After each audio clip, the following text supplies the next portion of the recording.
இந்த வீடியோ மூலமாக ஒருத்தவங்களுக்கு டிப்ரெஷன் இருக்குது அப்படின்னாக்கா அதை எப்படி எதிர்த்து போராடி ஜெயிக்க முடியும், அந்த டிப்ரெஷனை எப்படி தங்களை தாங்களே குறைக்க முடியும், அதுலேருந்து எப்படி வெளியே வர முடியும் அப்படின்றதுக்கான மிக எளிமையான ஒரு 5 வழிகளை தான் இந்த வீடியோவில் நான் சொல்ல போகிறேன்.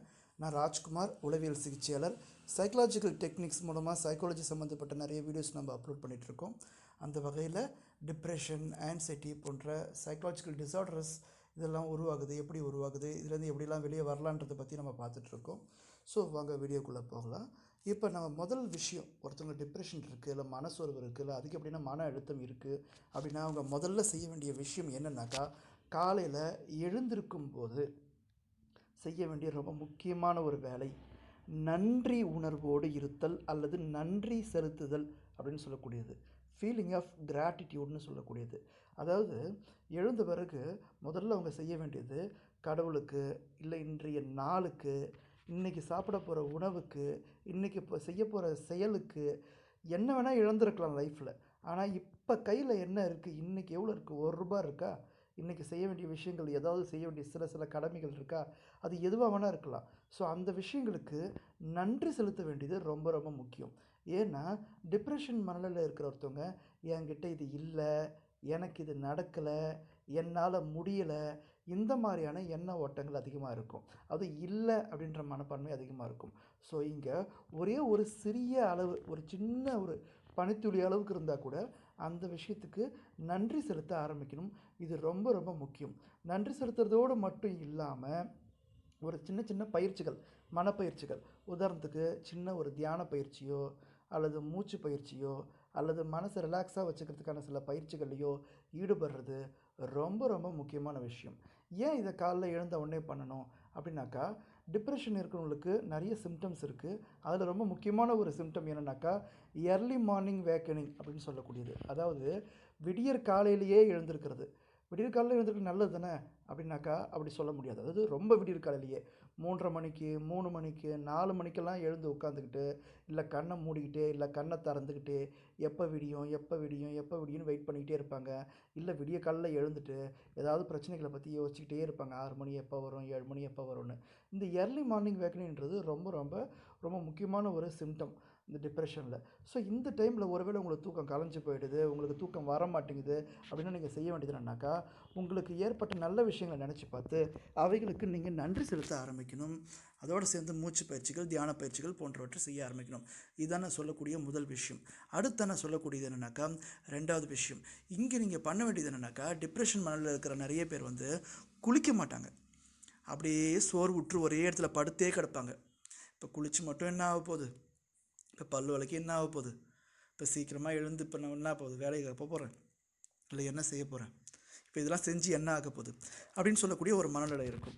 ஸோ அதனால் என்ன விதமான பிரச்சனைகள் இருந்தாலும் சரி, குளிச்சிடணும். இது ரொம்ப ரொம்ப முக்கியமான ஒரு விஷயம். காலையில் அதற்கான நேரத்தில் கரெக்டாக குளிச்சிடணும். சாப்பிட வேண்டியது ரொம்ப முக்கியம். சாப்பிடணும். சாப்பாடு எனக்கு பசியே எடுக்கவே இல்லை, சுத்தமாக பசி எடுக்கவே மாட்டேங்குது, மனசு ஃபுல்லாக கவலையாக இருக்குது, பரவாயில்ல, கொஞ்சமாவது சாப்பிட்றதுக்கு முயற்சி பண்ணணும். இப்போ நான் என்னை அழகாக வச்சுக்கிட்டு என்ன பண்ண போகிறேன், இப்போ நான் மேக்கப் போட்டுட்டு இருந்தேன்னா வேலைக்கு போக போகிறேன், நான் வெளியே போக போகிறேன், அப்படி கிடையாது. சில லேடிஸ் என்ன பண்ணுவாங்க, இன்றைக்கி நான் நல்ல துணி உடுத்தி என்ன பண்ண போகிறேன், இப்போ நான் முகத்துக்கு பவுடர் போட்டு என்ன பண்ண போகிறேன், தலைக்கு எண்ணெய் வச்சு என்ன பண்ண போகிறேன் அப்படின்னு சொல்லக்கூடிய சில உணர்வுகள் இருக்கும் மன அழுத்தத்தில். இவ்வளோ வயசாகிடுச்சு, இனிமேல் போட்டு நான் மேக்கப் போட்டு என்ன பண்ண போகிறேன் அப்படின்வாங்க. அப்படிப்பட்டதெல்லாம் வயசு அதெல்லாம் முக்கியம் கிடையாது. ஸோ இரண்டாவது நான் சொல்கிற விஷயம் என்னென்னாக்கா, குளிக்கிறது, தலைவாரிக்கிறது, தன்னை அழகாக வச்சுக்கிறதுக்கான முயற்சிகளில் இறங்குறது, இந்த விஷயங்கள் சாப்பிட்றது, இந்த மாதிரியான விஷயங்கள் தான் நான் சொல்கிற ரெண்டாவது டெய்லி ரொட்டீன். இதை நிச்சயமாக கடைப்பிடிக்கணும். இதில் எந்த விதமான மாற்று கருத்தும் கிடையாது. இதில் தவிர்க்கவே கூடாது. தன்னை அழகாக வச்சுக்க வேண்டிய பொறுப்பு ஒவ்வொருத்தருக்கும் இருக்குது. தன்னை நல்லா பார்த்துக்க வேண்டிய பொறுப்பு ஒவ்வொருத்தருக்கும் இருக்குது. எப்பேற்பட்ட மன கஷ்டம் இருந்தாலும் இது நீங்கள் கண்டிப்பாக செய்யணும். அடுத்த நான் மூணாவது சொல்ல போகிற விஷயம் என்னென்னாக்கா, எக்ஸசைஸ்ன்னு சொல்லக்கூடிய விஷயம்.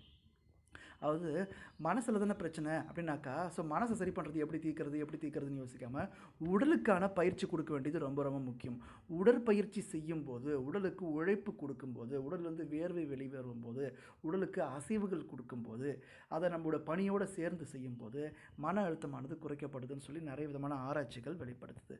அதனால் உடலுக்கு என்ன பண்ணணும், உழைப்பு கொடுக்கணும். ஐயோ நான் வேலைக்கே போலியே, நான் வீட்டில் தானே இருக்கேன். அப்போ வீட்டில் இருக்கிற வேலைகளை ஏதாவது வீட்டில் மற்றவங்க தான் செய்கிறதுக்கு ஆள் இருக்காங்க, வேலைக்காரங்க இருந்தாலும் கூட நமக்கான வேலைகளை, என்னுடைய வேலைகளை, தனக்கான வேலைகளை தானே செய்கிறதுக்கான முயற்சிகளில் கொஞ்சம் கொஞ்சமாக இறங்குறதுக்கு முயற்சி பண்ணணும். அது உடல் உழைப்பாக இருக்கணும். ஸோ இது என்ன பண்ணும், மாடி படிக்கட்டு ஏறுறதோ, இல்லை மாடியில் நடக்கிறதோ, இல்லை சின்ன சின்ன நடைப்பயிற்சிகள் செய்கிறதோ, குனிஞ்சு நிமிர்றதோ, உடலுக்கான பயிற்சியை செய்ய வேண்டும். இது ரொம்ப ரொம்ப முக்கியமான விஷயம், உடற்பயிற்சி. இதுதான் நான் வந்து மனசில் பிரச்சனை இருந்தால் கூட உடற்பயிற்சின்றது ரொம்ப ரொம்ப முக்கியமான விஷயம்.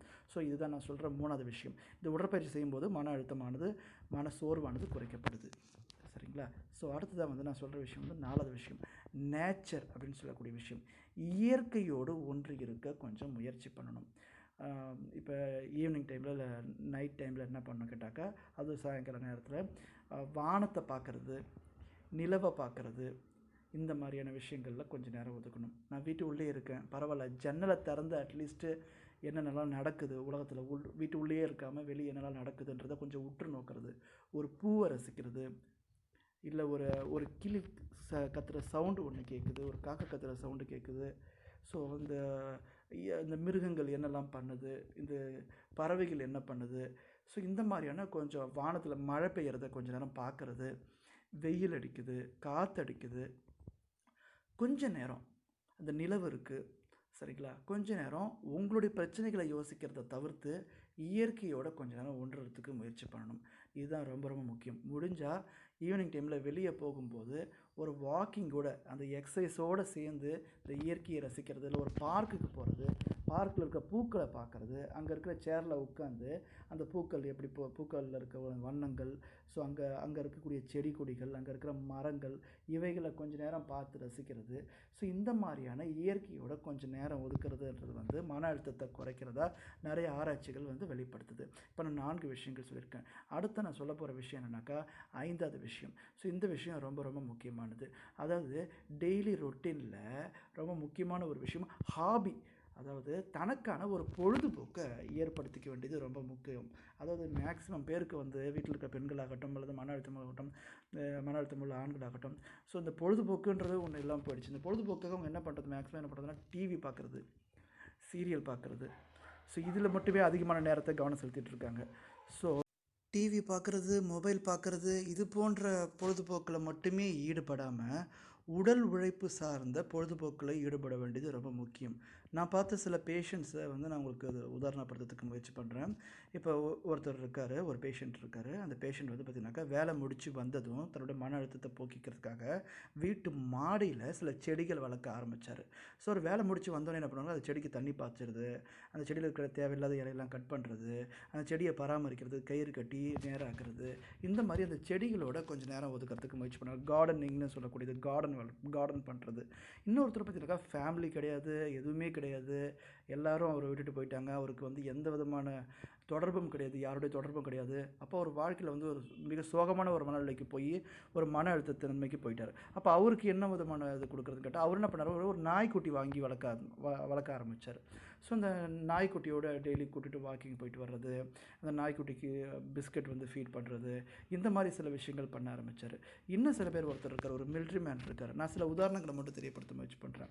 ஸோ அவர் வந்து ஆல்மோஸ்ட் ரிட்டையர்டு பர்சன், இந்த மிலிட்ரியிலேருந்து ஒரு வெளியே வந்துட்டார். அவருக்கும் ஃபேமிலி கிடையாது. ஸோ அவர் மிகுந்த ஒரு மன அழுத்தத்தில் இருக்கார், அதிகமான அளவுக்கு குடிக்க ஆரம்பிச்சிட்டார். ஸோ அவர் என்ன பண்ணுறாரு அப்படின்னாக்கா, ஈவினிங் டைமில் வந்து டியூஷன் எடுக்க ஆரம்பிக்கிறார், ஹிந்தி டியூஷன் எடுக்கிறார். அவருக்கு ஹிந்தி தெரியும், இங்கிலீஷ் சொல்லி கொடுக்குறாரு. ஸோ அந்த ஊர் பசங்க, அந்த வில்லேஜில் இருக்கக்கூடிய அந்த பசங்களுக்கு வந்து நம்ம ஃப்ரீயாகவே சொல்லிக் கொடுக்குறாரு, இல்லை குறைஞ்ச அமௌண்ட் வாங்கிட்டு சொல்லிக் கொடுக்குறாரு. இதனால் அவருக்கு ஊரில் வந்து நல்ல பேர் கிடைக்குது, அவருடைய மன அழுத்தத்துலேருந்து அவர் வெளியே வராரு. ஸோ இந்த மாதிரி பல விதமான எக்ஸசைசஸ் வந்து இருக்குது, பல விதமான பொழுதுபோக்கு இருக்குது. வெறுமனே டிவி பார்க்குறது, வெறுமனே மொபைல் பார்க்குறது, வெறுமனே வந்து ஏதாவது ஒரு வீடியோ பார்த்துட்ருக்கிறது, அது அவ்வளோ ஒரு சரியான ஒரு விஷயம் கிடையாது. சரிங்களா? இப்போ நான் சொல்ல போகிறது அடுத்த விஷயம். அதாவது என்னென்னாக்கா திட்டமிடுதல். நாளைய நாளுக்காக திட்டமிடுதல்னு ஒன்று இருக்குது. ஒரு டைரியில், இல்லை உங்களுக்குன்னு ஒரு நோட் புக்கில், என் வாழ்க்கை முடிஞ்சு போச்சு, அவ்வளோதான், எல்லாமே போச்சு அப்படின்னு நம்ம சும்மா புலம்பிட்டு இல்லாமல், என்ன பண்ணலாம், என்ன ஆப்பர்ச்சுனிட்டி இருக்குது, என்ன விதமான வழிகள் இருக்குது, என்ன செய்யலாம் அப்படின்றதுக்கான சில பிளான்ஸ் வந்து ஒரு சின்னதாக, அது நடக்குது நடக்கலை, அது முடியல, அது செய்யறதுக்கான வாய்ப்பு இருக்குது இல்லை, சின்ன ஒரு பிளான் ஒன்று பண்ணுவோம்.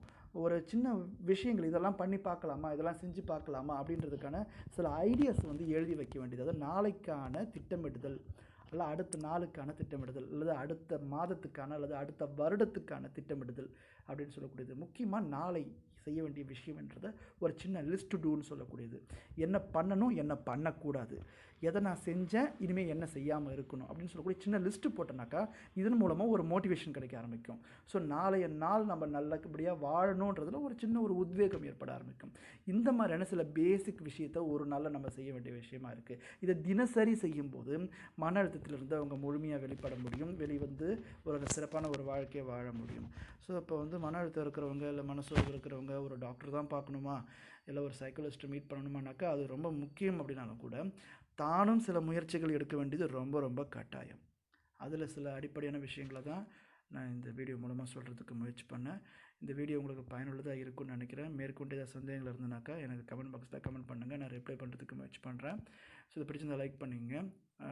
இது உங்களுக்கு தேவைப்பட்டதாக இருக்கலாம், அல்லது இதே போன்ற இல்லை மன அழுத்தமான சோர்வு உள்ள உங்கள் நண்பர்கள் உறவினர்கள் வேறு யாராவது இருக்கலாம், உங்களோட பணிபுரியும் இருக்கலாம். அவங்களுக்கு இந்த வீடியோ ஷேர் பண்ணுங்கள். அது அவங்களுக்கு நிச்சயமாக யூஸ்ஃபுல்லாக இருக்கிறதுக்கு நிறைய வாய்ப்புகள் இருக்குது. இந்த வீடியோவுக்கு சேனலுக்கு நீங்கள் புதிய வந்தாக்கா சப்ஸ்கிரைப் பண்ணி வச்சுக்கோங்க. இது போன்ற பல வீடியோக்கள் நான் தொடர்ந்து அப்லோட் பண்ணுறதுக்கான முயற்சிகள் எடுக்கிறேன். நான் ராஜ்குமார், உளவியல் சிகிச்சையாளர். தேங்க்யூ ஃபார் வாட்சிங்.